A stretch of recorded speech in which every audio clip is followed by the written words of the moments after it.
Hard, but necessary. That's how the Italian government has described its budget plan for next year. Despite acknowledging it was not in line with EU rules, Rome is sticking to its plan while keeping the door open for discussions. Let's sit down around the table, let's work, but let us explain our budget. If the judgment comes beforehand and not through the procedures and the rules, this is a prejudgment that's unacceptable. It plans to hike the budget deficit to 2.4% of domestic output next year. That's up from 1.8% this year. The EU criticized those plans, as it's been pressurizing Italy to cut the fiscal gap to rein in its high debt. The EU Commission says it will meet on Tuesday to discuss the next steps in assessing Italy's budget. It could reject the fiscal package and impose fines. Italy's debt fears prompted ratings agency Moody's to downgrade its sovereign rating.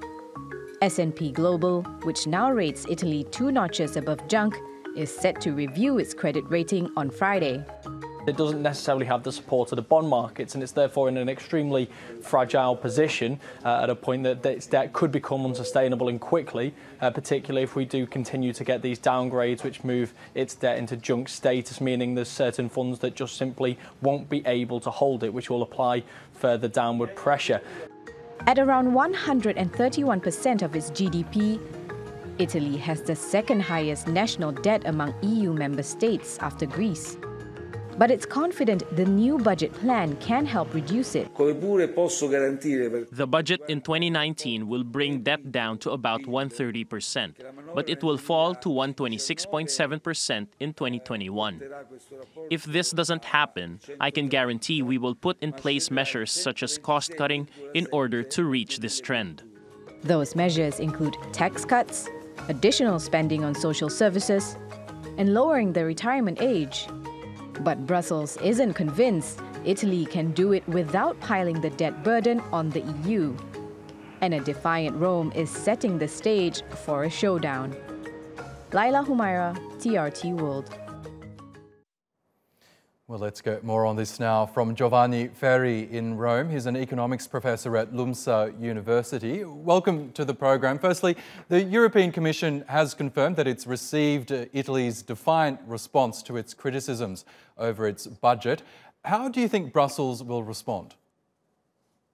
Well, I think that it is possible that the European Commission will factor in some factors, like having learned some lessons from the past that there were possibly excessive fiscal austerity measures, like in Greece, and because also of the strategic desirability to avoid further EU disunification after Brexit, the Commission might eventually allow for the extra deficit without engaging in harsh battles. Interesting. So you don't think that tomorrow, when the Commission meets, that it will just reject the budget outright?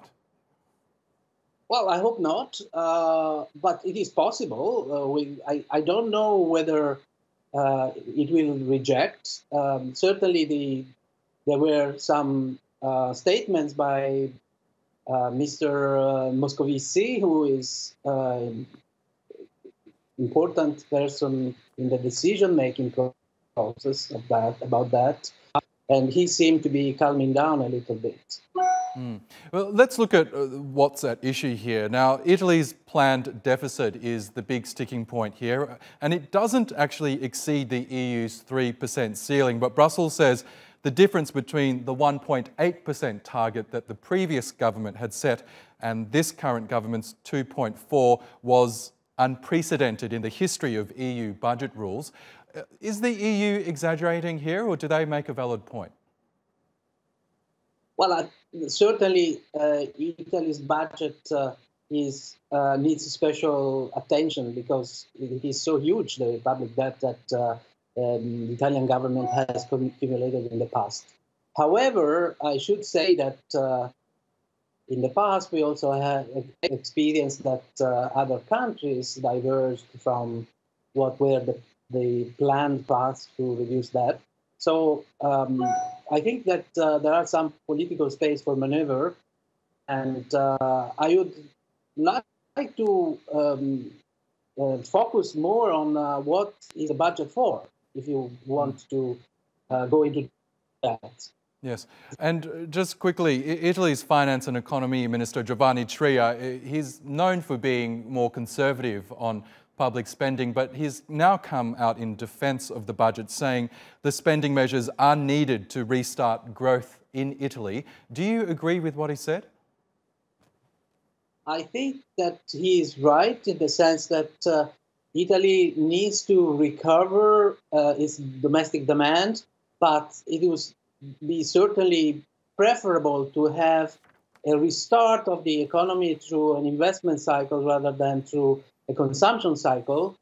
And what is the largest part of the deficit going to, of the additional deficit going to finance is to finance, provide supporting measures for the poor part of society. And that is going to restart consumption, not investment. Interesting. Okay, Professor Giovanni Ferri in Rome, thank you very much for your analysis.